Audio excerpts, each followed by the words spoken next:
¿Qué impulsa a un hombre a convertirse en la mano derecha del criminal más temido del planeta? ¿Qué caminos oscuros debe recorrer alguien para pasar de ser un joven común a transformarse en el sicario más célebre del cartel de Medellín? Esta es la historia de John Jairo Velázquez Vázquez, conocido en el mundo entero como Popeye. Un hombre que vivió en las sombras del narcotráfico, que respiró violencia como si fuera aire y que se convirtió en uno de los testigos más incómodos de la historia reciente de Colombia. Durante años, sus ojos vieron lo que pocos se atreven siquiera a imaginar: conspiraciones, asesinatos, explosiones y un país entero sometido al miedo. Pero también fue protagonista de la caída de un imperio criminal que parecía indestructible. Recorreremos su vida desde sus inicios, su papel en la maquinaria sangrienta de Pablo Escobar, su captura, condena, reflexiones y el legado que dejó tras su muerte. Una historia real, un relato de ambición, poder, sangre y contradicciones, porque a veces, para entender el presente, es necesario mirar de frente los fantasmas del pasado. Bienvenidos al oscuro universo de Popeye.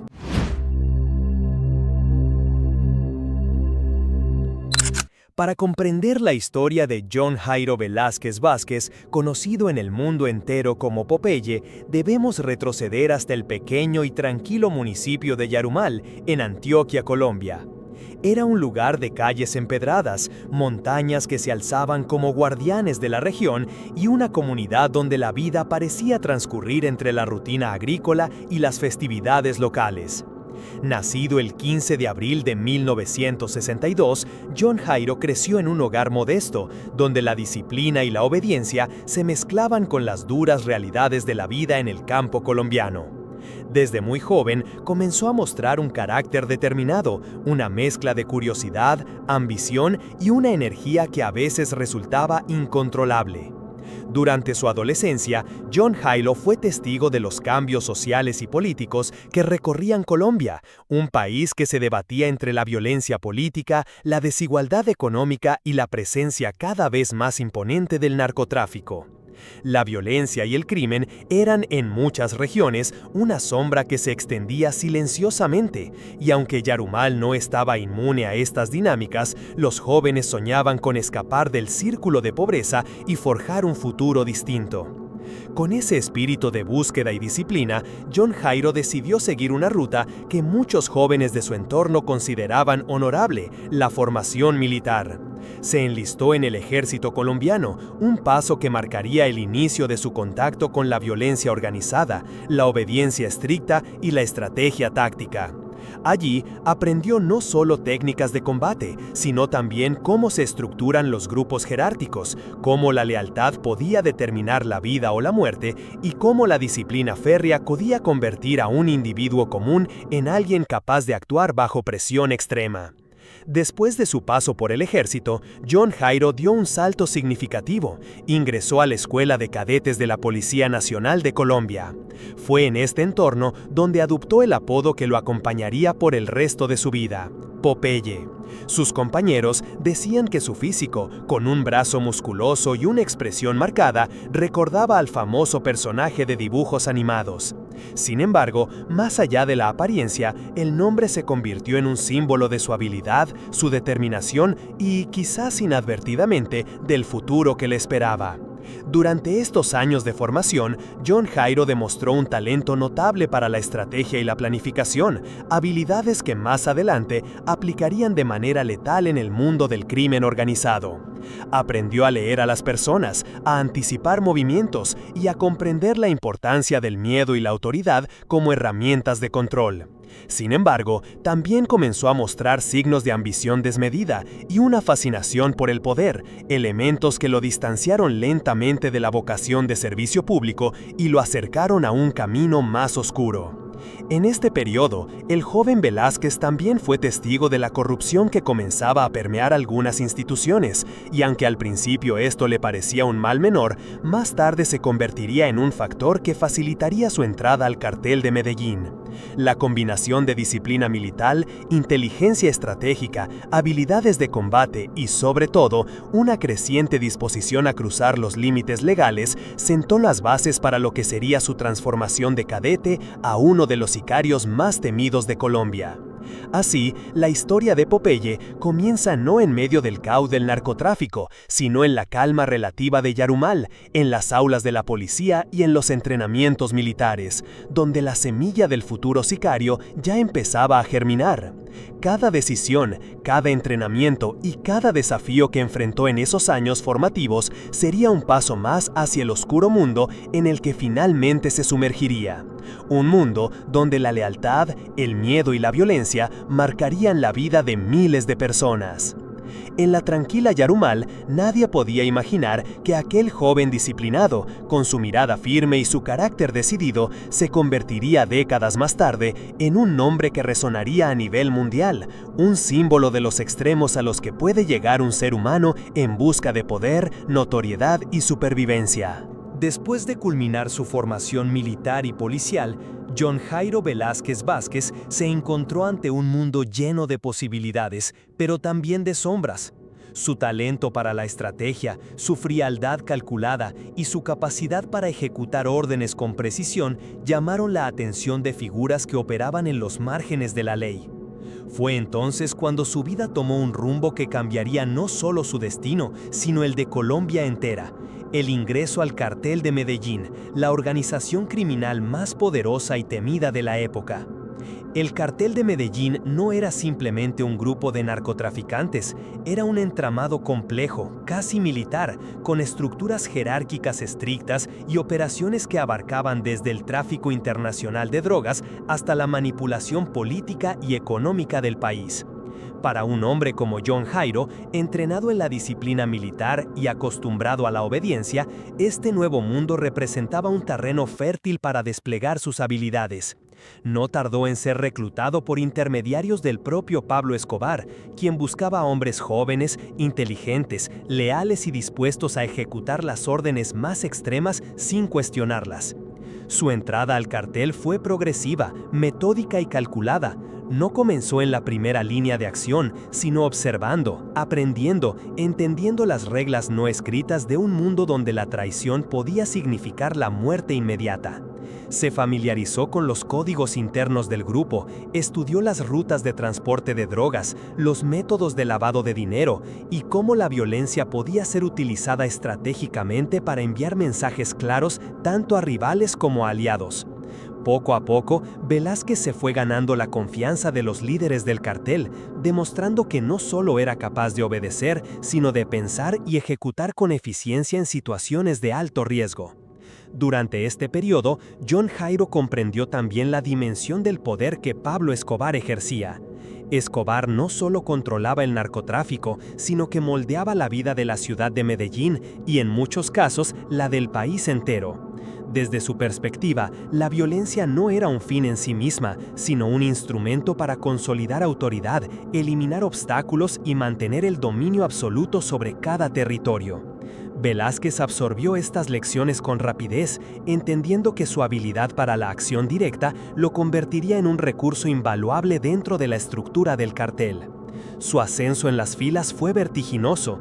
De ser un observador, pasó a participar activamente en operaciones de seguridad, intimidación y eliminación de objetivos considerados amenazas para el cartel.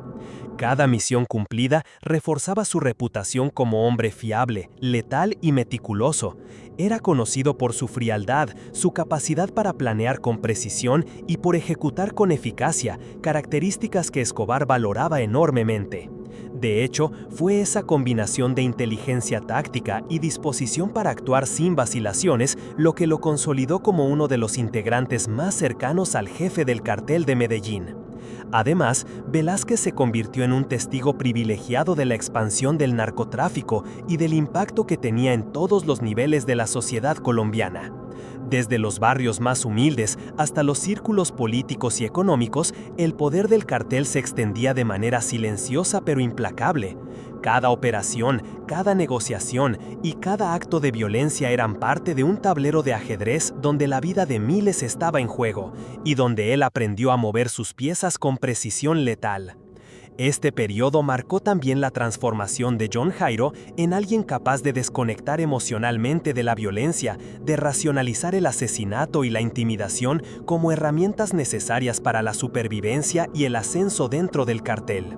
Sus experiencias lo moldearon, convirtiéndolo en un hombre respetado y temido, pero también en alguien que comenzaba a internalizar la dinámica brutal que definiría su vida, la combinación del miedo, la obediencia y la lealtad absoluta a Escobar y a la causa del cartel de Medellín. Así, el ingreso de Velázquez al cartel no fue simplemente un paso más en su carrera criminal, sino el inicio de su inmersión total en un mundo donde cada decisión tenía consecuencias mortales y donde la línea entre la supervivencia y la destrucción era tan fina como un hilo. En ese universo, el joven cadete de Yarumal se transformaba lentamente en uno de los hombres más peligrosos y calculadores que Colombia había conocido, un hombre cuya historia apenas comenzaba a escribirse en tinta de violencia y ambición. En el oscuro entramado del cartel de Medellín, John Jairo Velázquez Vázquez asumió un rol que definiría su vida para siempre, el de sicario, un ejecutor del terror al servicio de Pablo Escobar. No se trataba simplemente de cometer actos violentos, era la encarnación del control absoluto, la materialización de la autoridad de un hombre que necesitaba recordar al mundo que desafiarlo tenía un precio mortal.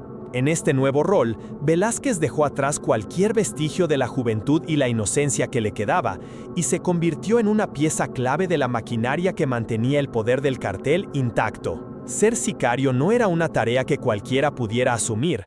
Requería de un equilibrio aterrador entre cálculo y brutalidad, entre discreción y agresión. Cada misión era planeada con precisión quirúrgica, rutas de escape, análisis del entorno, identificación de aliados y enemigos, y la certeza de que cualquier error podía costarle la vida. Velázquez aprendió a anticipar cada movimiento, a medir cada palabra y a leer la mente de quienes podían representar una amenaza.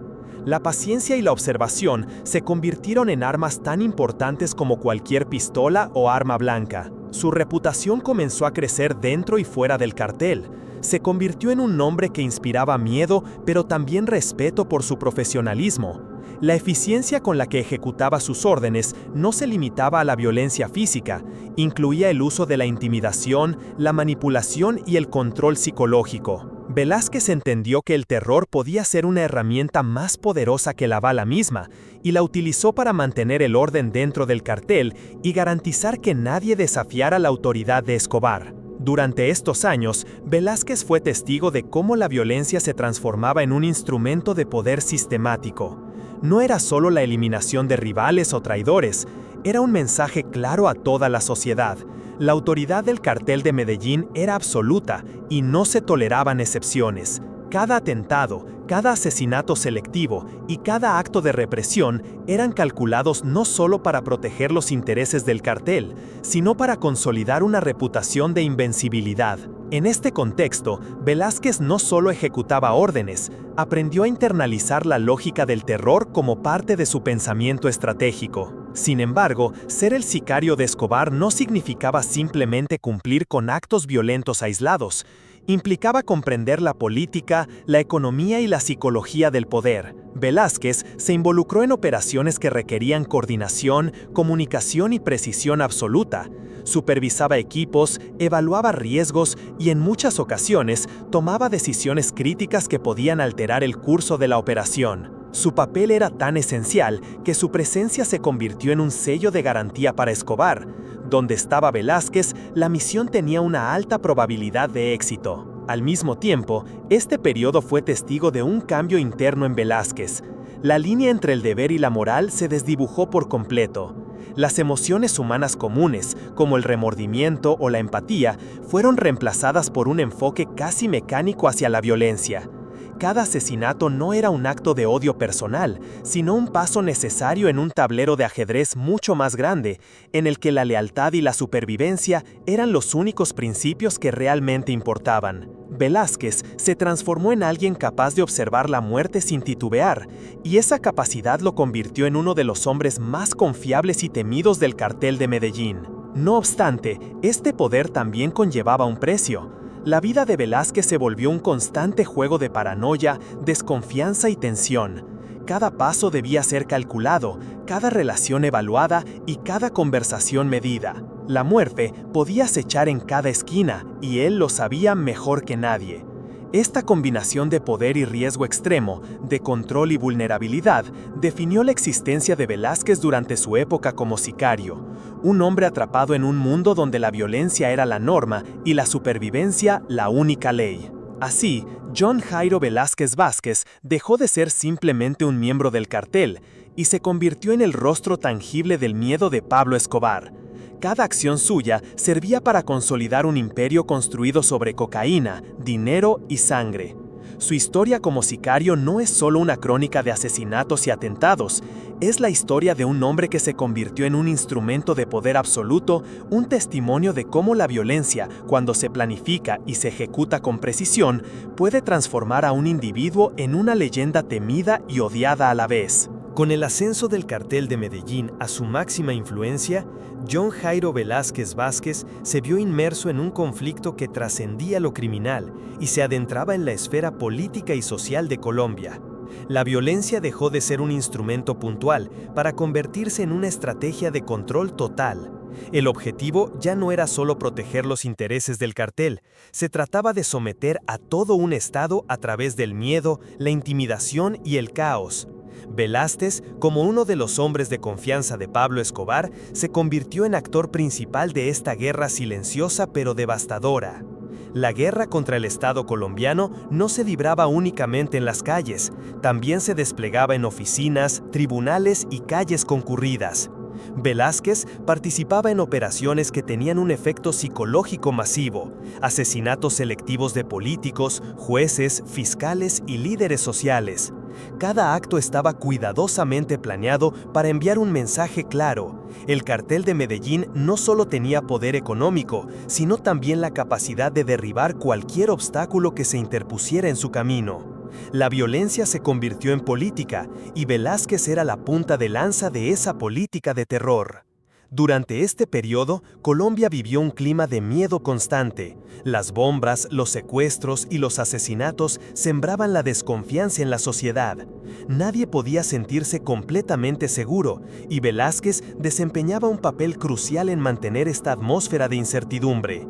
Cada acción que ejecutaba estaba diseñada para debilitar la autoridad del Estado, para mostrar que incluso sus instituciones más sólidas podían ser vulnerables ante la organización criminal. La guerra era tanto física como simbólica, y su impacto perduraría durante décadas.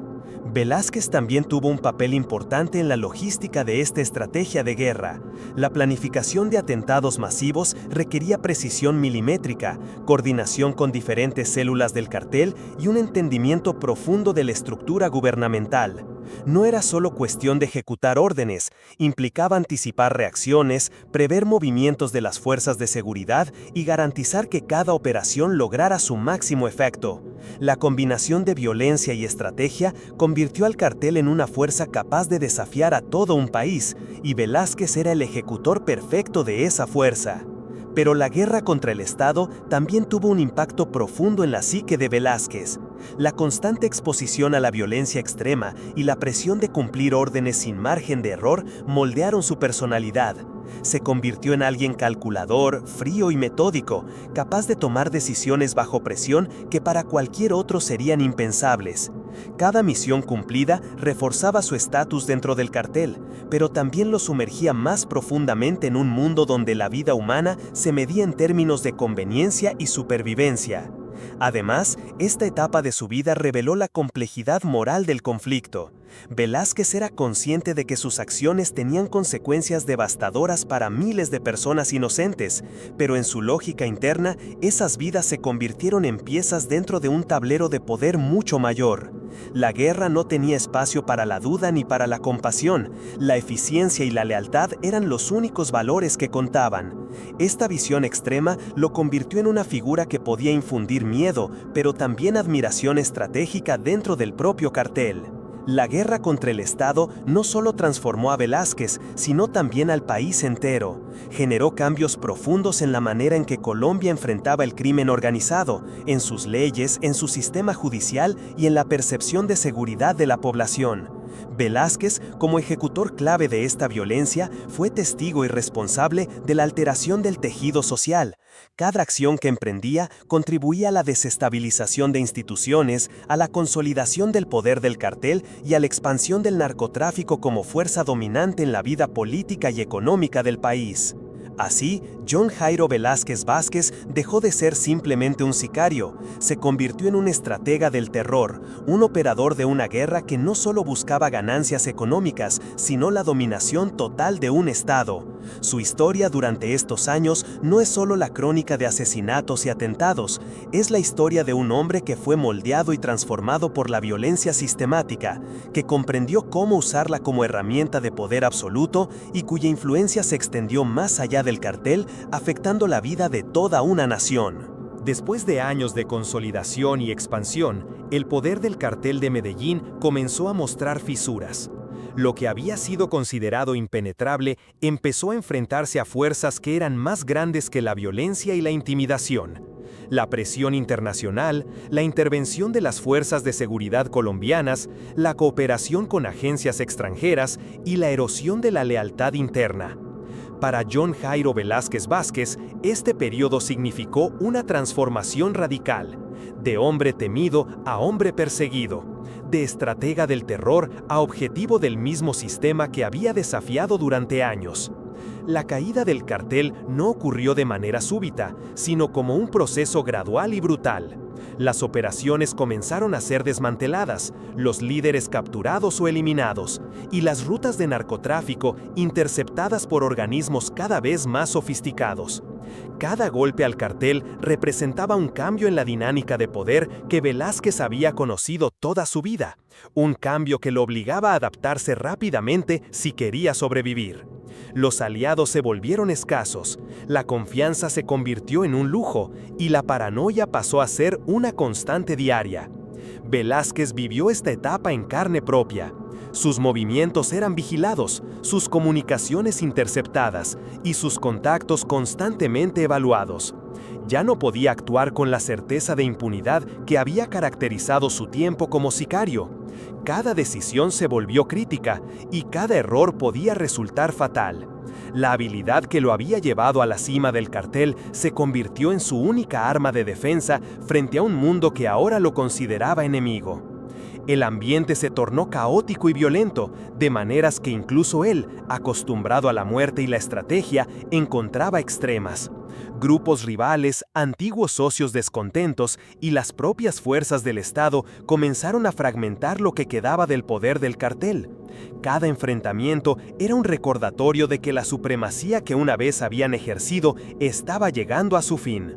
Velázquez tuvo que aprender a moverse en la clandestinidad, a desaparecer entre sombras y a operar sin el respaldo visible de la estructura que lo había protegido durante años. La presión sobre Pablo Escobar, su líder y figura central, también se intensificaba. La captura de Escobar se convirtió en un objetivo prioritario para el gobierno colombiano y las agencias internacionales. Velázquez, cercano al jefe, se encontraba en un punto crítico. Debía protegerlo, cumplir órdenes y al mismo tiempo asegurar su propia supervivencia. Esta dualidad generó tensiones internas que afectaron la cohesión del grupo y marcaron el inicio del colapso total del cartel. En paralelo, Velázquez fue testigo de cómo la violencia que él mismo había ayudado a ejecutar ahora se volvía en su contra. La desconfianza se multiplicaba, las traiciones se incrementaban y el miedo se consolidó como la nueva regla de la supervivencia. Las calles de Medellín, que antes eran controladas por la organización, ahora eran escenarios de enfrentamientos abiertos, persecuciones y asesinatos selectivos. La estructura de poder que parecía inquebrantable comenzaba a derrumbarse bajo el peso de sus propios excesos y de la presión externa. Finalmente, en 1992, el cartel de Medellín llegó a su colapso definitivo. La captura de sus principales líderes y la desarticulación de sus redes marcaron el fin de una era. Para Velázquez, esto significó el cierre de un capítulo intenso de su vida. Un mundo que había conocido la cima del poder, la violencia organizada y el control absoluto, había desaparecido casi de la noche a la mañana. Fue arrestado y con su detención comenzó un proceso que lo llevaría a enfrentar las consecuencias legales de años de acciones que hasta ese momento habían quedado impunes. La caída del cartel de Medellín no fue solo un evento histórico, fue una experiencia transformadora para John Jairo Velázquez. Representó la confrontación directa entre la ambición humana y la justicia, entre el miedo utilizado como herramienta de poder y la inevitabilidad de la rendición ante fuerzas superiores. Fue el momento en que un hombre que había sido casi invencible tuvo que enfrentar su propia vulnerabilidad, y en ese proceso comenzó a vislumbrar las consecuencias reales de una vida construida sobre la violencia, la lealtad y el crimen organizado. La historia de John Jairo Velázquez Vázquez, conocido como Popeye, tuvo un giro radical tras su captura. El hombre que en el pasado infundía miedo y poder, terminó enfrentándose a un juicio que lo despojó de la impunidad que lo había acompañado durante años. En prisión, tuvo que adaptarse a un entorno hostil donde ya no controlaba nada y donde su fama era un arma de doble filo. Lo protegía y al mismo tiempo lo volvía vulnerable. Fue un tiempo de introspección, de confrontación con su pasado y de aprendizaje para sobrevivir bajo reglas impuestas por otros. Después de más de 2 décadas tras las rejas, recuperó la libertad en 2014. Sin embargo, el mundo que encontró afuera había cambiado. La Medellín que conocía ya no existía, y las redes sociales lo obligaban a estar bajo la mirada constante de la sociedad. Su reinserción estuvo marcada por la polémica. Comenzó a narrar sus vivencias en medios y plataformas digitales, convirtiéndose en un personaje mediático que generaba tanto curiosidad como rechazo. Mientras intentaba reconstruir vínculos personales y asumir responsabilidades sociales, también enfrentaba el escrutinio de una sociedad que no olvidaba sus crímenes. Su figura se volvió aún más controversial. Para algunos, era un testimonio útil sobre la violencia del narcotráfico. Para otros, un provocador que lucraba con el dolor ajeno. Cada declaración suya despertaba debates éticos sobre la justicia, la memoria y la responsabilidad. Así, vivió entre la fama y la crítica, entre la aparente intención de educar y la sospecha de querer mantenerse en el centro de la atención pública. Con el tiempo, Popeye asumió un papel más reflexivo. Reconoció el peso de sus actos, la lealtad ciega a Escobar y las consecuencias sociales de la violencia que ayudó a perpetuar. Intentó transformar su experiencia en advertencia para las nuevas generaciones, mostrando los riesgos de glorificar el crimen y relatando cómo operaba desde dentro la maquinaria del cartel de Medellín. Su legado se convirtió en un archivo vivo de testimonios que mezclaban crudeza, análisis y una búsqueda de sentido en medio de la contradicción. El final de su vida llegó en 2020, no en medio de la violencia, sino a causa de un cáncer de estómago. Su muerte generó reacciones diversas. Para algunos fue justicia natural, para otros el fin de un testigo incómodo de una época sangrienta. Sin embargo, lejos de desaparecer, su voz quedó grabada en entrevistas, documentales y redes sociales, manteniendo vivo el debate sobre cómo recordar y qué aprender de su historia. En definitiva, la vida y muerte de John Jairo Velázquez Vázquez simbolizan la paradoja de un hombre que pasó de verdugo a narrador, de sicario temido a figura mediática. Su legado sigue siendo incómodo y polémico, un espejo de las contradicciones de la sociedad colombiana, un recordatorio del costo humano del narcotráfico y una advertencia sobre la delgada línea entre memoria, justicia y la tentación de glorificar la violencia. Si te gustó este video, no olvides darle like, suscribirte y compartirlo. Eso me ayuda muchísimo a seguir creando más contenido como este. Gracias por acompañarme y nos vemos en el próximo misterio.